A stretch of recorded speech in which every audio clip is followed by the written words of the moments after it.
President Biden, everybody, has just signed his $1 trillion infrastructure deal into law. So be ready to receive more stimulus payments. And Biden celebrates with lawmakers, including Nancy Pelosi, before a signed infrastructure investment bill. Hello, everyone.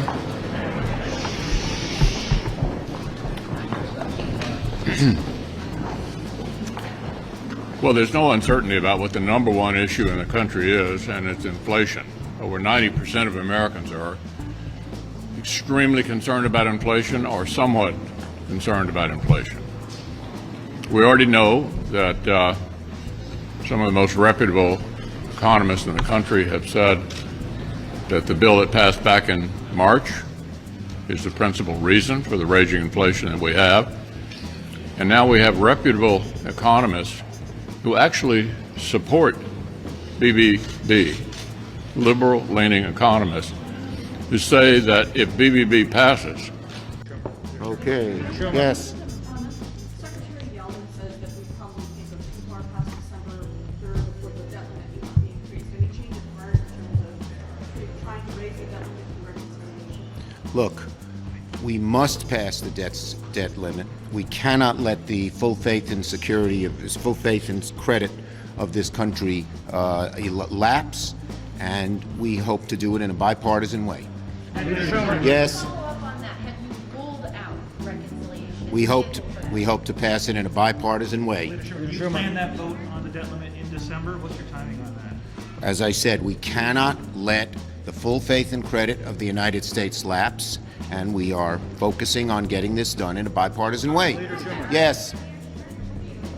You got to talk a little louder. When do you expect this privilege scrub and roadmap to be complete, and with the Build Back Better bill to come over from the House soon? Can you take it out? Right. We're already working on the privilege scrub. That we can do. We don't have to wait for the House. We don't have to wait for a CBO score because the language is in it. And as everyone knows, the privilege scrub is a little different than the bird bath. It's just seeing if any portions of the bill cause the bill to lose its privilege, which means you lose all the rules of reconciliation. We're making good progress on that with the parliamentarian, the privilege scrub, and we hope we can get that done as early as this week. But then, of course, the House has to pass the bill. They haven't done that yet. That's what's delayed our plans. And you go through the bird bath, which is, and Republicans can choose to bird bath a whole lot of provisions. Now, if they try to be dilatory, the parliamentarian can cut them off.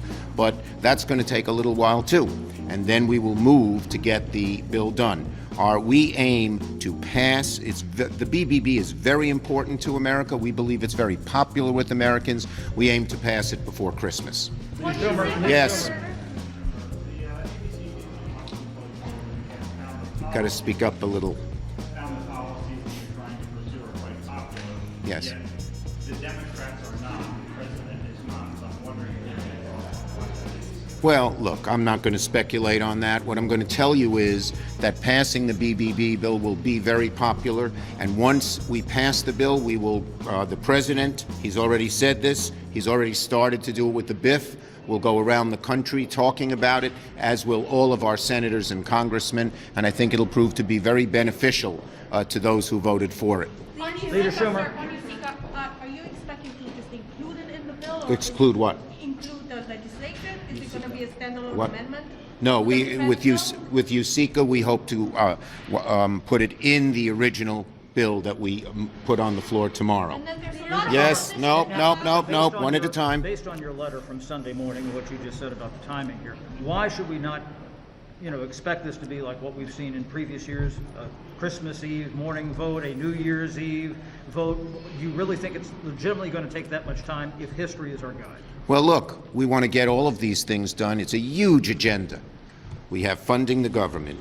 A year from now is an eternity away. I will note. The president wants to spend some sustained time out there communicating with the country. There's a lot of ways to do that. Certainly he loves getting out in the country. No one loves a bridge or rail more than President Biden. So you will certainly see him out there. You'll see the vice president out there quite a bit over the coming weeks as well. You'll see cabinet members out there as well, fanning across the country and talking about the direct impacts on people's lives. So I can certainly, you can certainly anticipate, George, that a couple weeks weeks, months from now, we will have a whole bevy of events and photos and interviews that the team here will have done, including the president, to go out there and communicate directly with the American people. So with Monday's bipartisan deal, the president had to choose between his promise of fostering national unity and a commitment to transformative change. The final measure whittled down much of its initial vision for infrastructure. And in order to receive and achieve a bipartisan deal, the president had to cut back on his initial ambition to spend $2.3 trillion on infrastructure. That bill became law on Monday. In reality, it includes about $550 billion in new spending over 10 years. Mitch McConnell agreed to this bill, saying the country desperately needs it.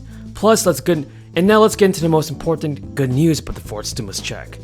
An additional $1,400 stimulus check will be made available to certain citizens in April 2022. That's depending on their eligibility. Parents who had a child in 2021 are eligible for another stimulus check in 2022, with new parents eligible to receive the additional $1,400 after they file their taxes. And plus, any single parent earning up to $75,000 annually, or couples making up to $150,000 are eligible to receive the check. And there is still one more child tax credit payment that is set to arrive for Americans on December 15th. But still, roughly 9 million Californians are expected to qualify for the California stimulus checks, and that's good news for everybody. Is your state sending out their own stimulus payments, folks? Tell me in the comments below. If you have any more questions about the fourth stimulus check, tell me in the comments. For consecutive years, billionaires may face an annual levy on the increased value of assets, like stocks and bonds, regardless of when they sell, known as mark-to-market. What are your thoughts on this, everybody? Is this a good idea? Tell me in the comments below. Nancy Pelosi also appeared on CNN, and she said that she expects a billionaire tax in a bill. It's estimating $200 to $250 billion of revenue from the measure.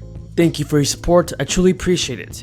If you have any more questions about the fourth stimulus check, leave them in the comments below. Folks, it's a great honor to be here. It really is. Commissioner, thank you for that introduction.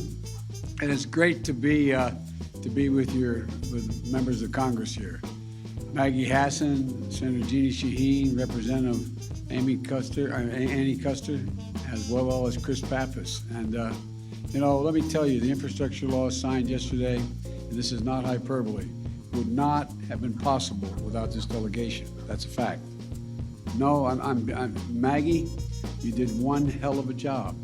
Because, folks, you should know that Maggie was a key player in every aspect of this law. She led by getting bipartisan support. She made the case for making sure the law delivers high-speed internet everywhere in New Hampshire, which, as you know from the pandemic, is badly needed. And, that protect New Hampshire coastline from rising sea levels and extreme storms.